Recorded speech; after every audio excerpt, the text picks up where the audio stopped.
जय हिंद और जय श्री राम दोस्तों। आज हम लोग देखने जा रहे हैं अभिजीत अय्यर मित्रा का वीडियो कनाडा के ऊपर। तो फिर वीडियो को लाइक करिए, शेयर करिए, कमेंट करिए, चैनल को सब्सक्राइब करिए, नोटिफिकेशन बेल को दबाइए। तो फिर वीडियो को आराम करते हैं दोस्तों, क्या होता है देखते हैं। अभी मजा आएगा ना भिड़ो। Look, I honestly don't care because, Canada deals with its separatism issues as they want to. The problem right now is Canada is increasingly beginning to look like Idi Amin's Uganda, at least in terms of their investigative capability. Maybe Trudeau's just a white version of Idi Amin. Just as a direct consequence, I want to put this up. Air India, a flight has just received a threat from a Khalistani handle. It's landed in Iqaluit. This is the Air India flight going to Chicago. All right. And a total of 8 Indian flights in the last 48 hours since this blew up have been receiving Khalistani threats. Okay. This is directly on Justin Trudeau. He started this because there is a correlation between when these threats have been coming and Justin Trudeau opening his mouth. Number one. Number two. Credible allegations. You see, there is no such thing as a credible allegation. There is credible evidence and there is allegations. Allegations become credible when evidence is given. So any clown who calls an allegation credible really needs to be drummed out of any forum or any whatever. Third, in Canada, let us accept that they have different standards of freedom of speech. There is something called the Brandenburg Principle, which is a specific threat against a specific target. Now, you tell me this is a very, very specific threat against our ambassador in Canada, where his effigy is being shot at with Glocks and then being burnt. The target is specific, the intent is specific. They haven't got it. In Sidhu Moosewala's murder, a member of the Lawrence Bishnoi gang, and this isn't a credible allegation by them, a member of the gang sitting in Canada admits to the fact that he carried out the killing. Self-indictment. He even spoke with News 18 and claimed responsibility. Yeah. Goldie Brar. Right. Now, Goldie Brar. Now, cumulatively, and you add up what Ramneek was saying about Ramneek and Daniel were saying about the number of times this man Nijar went on lying on his passport application, and the criminal record that was ignored before giving him citizenship, you understand why I'm beginning to think Canada is operating like a third world country. Do you know, in the 5-hour meeting in Singapore with Doval, 90% of the complaints were about Indian diplomats collecting information, which is their job incidentally, and the fact that the link that they found between the Lawrence Bishnoi gang and Indian diplomats. Guess, Anand, just guess. That they were given passports, that they were given municipal clearance certificates and education certificates. Are you kidding me? If the MEA doesn't give passports, what are they meant to do? Fry gulab jamuns and jalebis and give it to people? Or are they meant to cook up poutine and give it to people? You understand why Doval is pissed off. He has wasted 5 hours of his life. He's not going to get back on this banality called evidence. Why is it the Americans are able to cough up evidence and follow procedure? They give you an indictment with the transcripts, the names, if you want the recordings and everything as and when required. Why is it the Canadians, even after 1 year, aren't able to do this? I repeat, Canada is rapidly becoming a third world country with zero investigative abilities, and you look at the cumulative effect. How does Nijar, who violates every single immigration law, which should be a fatal disqualification instantly, get citizenship? Several of his accomplices keep getting citizenship despite lying. Your Kanishka bombing is botched up. Literally everything to do with India and Khalistan is botched up. How is that even possible? How are you not able to give evidence even after 1 year? How are you going on saying possible? Why does Justin Trudeau in his press conference, Anand, keep saying possible links to the Indian government? Either there are links or there are not.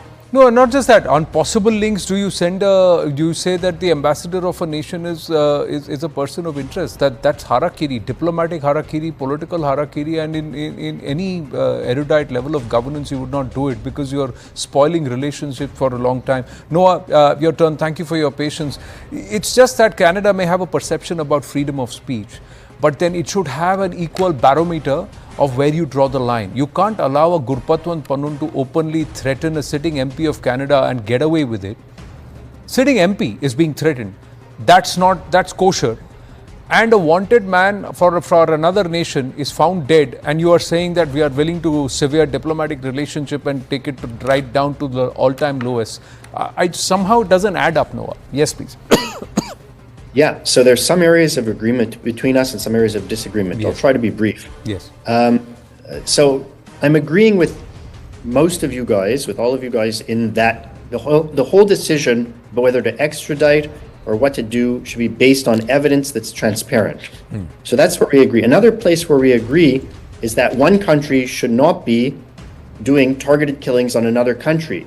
Yeah. If there are separatists that are Canadian separatists in Canada, in India, who want to commit crimes in Canada, there should be a legal process for getting a hold of them, not a Canadian assassination in New Delhi.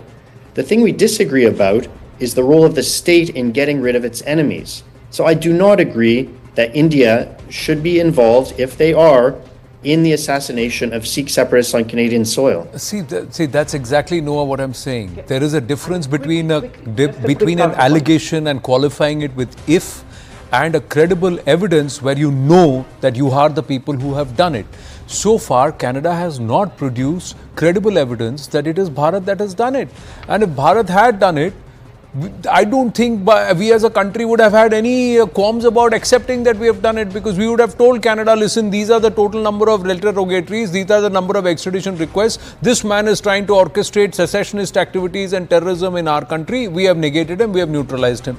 You couldn't do it, we have helped you out. Thank you for your cooperation. We could have said it as a country. We've not done it because we've not done it. We've said, if you believe we are involved, you tell us who are involved and we'll catch them and hand them over to you as per Canadian law. That's the Indian position so far. You agree? खत्म bye bye tata goodbye गया।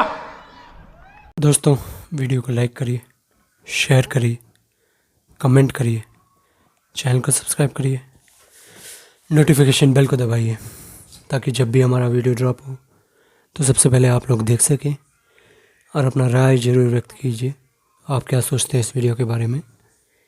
तो फिर इस video में अभिजीत अय्यर मित्रा बात कर रहे हैं एक ऐसे प्राइम मिनिस्टर के बारे में जो इंडिया के जो इंटरनल मामले हैं, जैसे फार्मर लॉ और जो माइनॉरिटीज़ के अगेंस्ट कुछ होता है इंडिया में, तो फिर अपना जो राय है, अपना जो एक स्टेटमेंट है उसको देते रहते हैं। ये झूठ के ऊपर झूठ बोलते रहते हैं इंडिया के ख़िलाफ़। पर इंडिया जब इनके जो अजीबोगरीब स्टेटमेंट्स है उसके ऊपर थोड़ा सा भी बोलता है तो फिर इनकी जलने लगती है। और जल्दी क्यों है ये सब लोगों को पता है, क्योंकि ये एक इंतहाई इंटॉलरेंट और बिल्कुल क्रेज़ी बंदे हैं। क्योंकि इनके अगेंस्ट जब भी कोई मुहिम चलती है कनाडा में, जैसे कनाडा में एक वक्त कोविड-19 जब चल रहा था, तब बहुत सारे जो ट्रकर्स हैं वो कनाडा के रोड्स में आके बैठ गए थे। जैसे इंडिया में फार्मर प्रोटेस्ट के टाइम में रोड में आके जैम वैम कर दिया था लोगों ने, फार्मर प्रोटेस्ट और ये जो शाहीन बाग प्रोटेस्ट हुआ था उधर उस टाइम में भी, तब ये सब हुआ था। तब मिस्टर ट्रूडो जो है इंडिया में आके इंडिया के ऊपर, इंडिया का जो प्रोटेस्ट है उसके ऊपर बयान देते जा रहे थे और बोल रहे थे कि ये प्रोटेस्ट को होने देना चाहिए, रोड ब्लॉक करना बिल्कुल ख़राब वराब नहीं है, तो एक डेमोक्रेटिक प्रोसेस है, मैं बहुत लिबरल आदमी हूँ, मेरे को इंडिया में बहुत फ़र्क हो रहा है, फ़िक्र हो रहा है कि मेरे जो सिख भाई हिंदू हैं उनको बहुत परेशानी हो रही है, मेरे को ये लग रहा है। ये सब बोल के वो बिल्कुल अपनी चिकनी चुपड़ी बातों से इधर के जो इंडिया के जो एक लिबरल वर्ग है उसको बिल्कुल शांत होके, उनका जो डार्लिंग बन के फरा हुआ था ना, जैसे इंडिया में एक बार आया था ना ये, जब 2017 में बंगड़ा वंगड़ा पा रहा था इधर, बिल्कुल क्रिंच फिस्ट कर रहा था, ऐसा अजीब व गरीब चीज़ें कर रहा था इंडिया में आके, सब लोगों को थूकना पड़ा इसके ऊपर। जो इसके सपोर्टर्स हैं ना, जो लिबरल गैंग है इंडिया का, जो anti liberal pseudo liberal gang है, वो इसको बिल्कुल पूछता था ना, वो भी इसके ऊपर क्रिंज होने लगा, क्योंकि ये इंडिया में आके अजीबो का गरीब हरकतें कर रहा था। और सरकारों के कारण ही इंडिया के जो सबसे बड़े सिख मेजॉरिटी जहाँ सिख रहते हैं ज़्यादा से ज़्यादा, पंजाब, उनके जो चीफ मिनिस्टर हैं अमरिंदर सिंह, उनके पास मिलने गया था, उनको मिलने। वो तो बोल दिया कि इस खालिस्तानी को मैं नहीं मिलूँगा, इसकी जो पूरी कैबिनेट है वो खालिस्तानी कैबिनेट है। और उस टाइम तो इनके जो कंटिजेंट में आया था जो बंदा है वो खालिस्तानी था, बिल्कुल मर्डर खालिस्तानी था, उसको वापस भेजना पड़ा था उसको उस टाइम। तो फिर वो तो अलग बात बोल रहे हैं हम लोग। पर ये अभी तो निज्जर के बारे में बात कर रहे थे ये लोग। निज्जर आप लोगों को जैसे पता है कि एक टेररिस्ट है, इंडियन गवर्नमेंट उसको टेररिस्ट डिक्लेयर कर चुकी है और वो मर गया था। उधर कोई गैंग ने उसको मार डाला था। पर ये जो हमारे ट्रुडोआ जी हैं, जस्टिन ट्रुडोआ, वो कनाडा में बैठ के इंडिया के ऊपर क्रेडिबल एलिगेशन, ये एलिगेशंस आर नेवर क्रेडिबल, ये सबसे बड़ा एक स्टूपिड आर्ग्यूमेंट है कि आप एलिगेशंस को क्रेडिबल बोलो। तो फिर उस उधर बैठ के इंडिया के अगेंस्ट अजीबोगरीब नामतें भेजने लगा, बोलने लगा कि इंडिया ने मारा है इसको, हमारे कैनेडियन सिटीज़न को।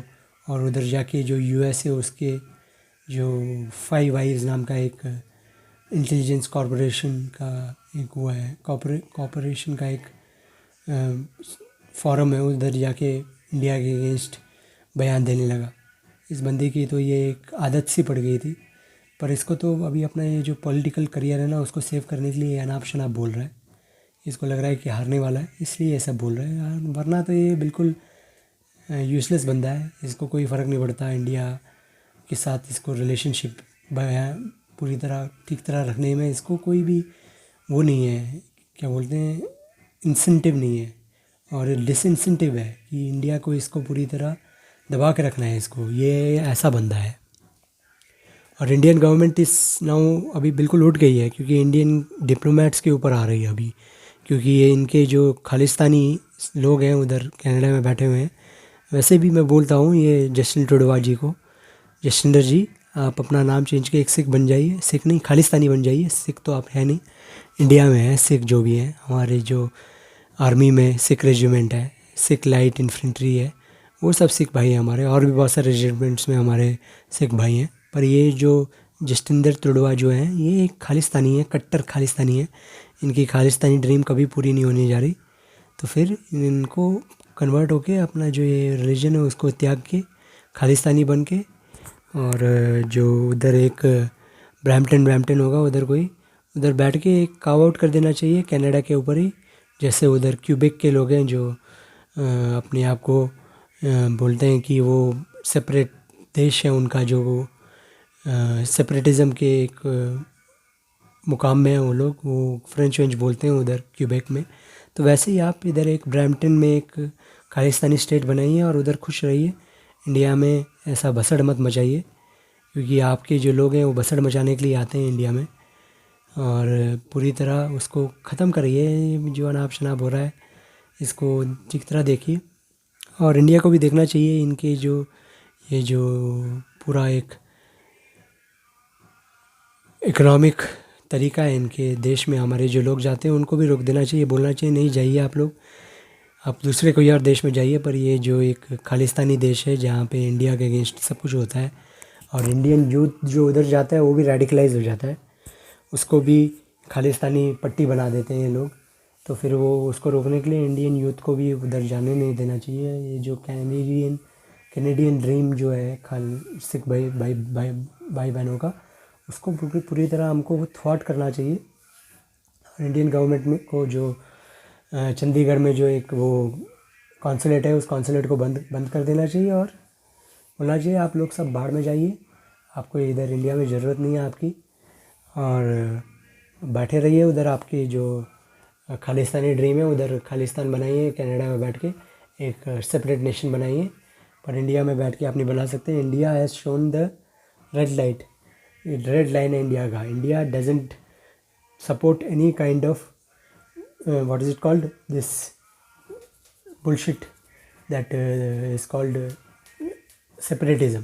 India is not for separatism. India के साथ एक टाइम हो चुका है हमारा पार्टीशन, और पार्टीशन नहीं होगा, कोई रिलीजन के आधार में नहीं होगा, कोई दूसरे एथनिक आधार में नहीं होगा, और ऐसे कोई आधार में कभी भी नहीं होगा। तो फिर ये समझ लेना चाहिए मिस्टर ट्रुडोआ जी को। और इनकी जो पॉलिटिकल फाइट्स है वो कनाडा में बैठ के करना चाहिए।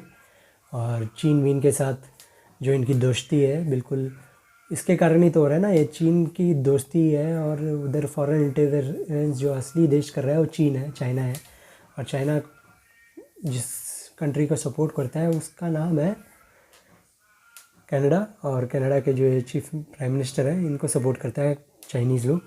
तो चाइनीज़ लोगों का सपोर्ट से जो प्राइम मिनिस्टर बने हैं वो फॉरेन इंटरफेरेंस बोल रहे हैं इंडिया कर रहा है, क्योंकि इनको अभी एक स्केप गोट चाहिए।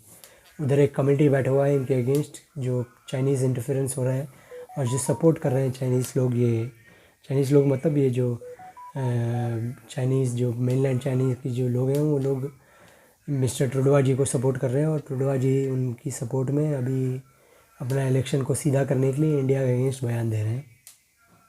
और ये सब नहीं होना चाहिए। देखते हैं क्या होता है दोस्तों, क्योंकि ये तो बहुत लंबा चलेगा और ट्रुडो की आदत है और भी कोई एलिगेशन लगाएंगे ये ज़रूर। तो फिर आगे देखते हैं क्या होता है दोस्तों, क्योंकि ये तो बहुत रोचक लड़ाई होगी। क्योंकि इंडिया तो बैक ट्रैक नहीं कर रहा है। इंडिया ने भी जो पहले विड्रॉ किया और उसके बाद पूरे जो हमारे जो इधर कनाडा के जो डिप्लोमेट्स इधर इंडिया में बैठे हैं उनको भी बोल दिया भाग जाओ आप लोग इधर से, पहले फुर्सत से निकल, इधर से निकल, भाग जा जल्दी से भाग जा, ये बोल दिया इंडिया ने। तो फिर यही हुआ है। तो फिर वीडियो को लाइक करिए, शेयर करिए, कमेंट करिए, चैनल को सब्सक्राइब करिए, नोटिफिकेशन बेल को दबाइए। हर हर महादेव, जय श्री राम, जय हिंद।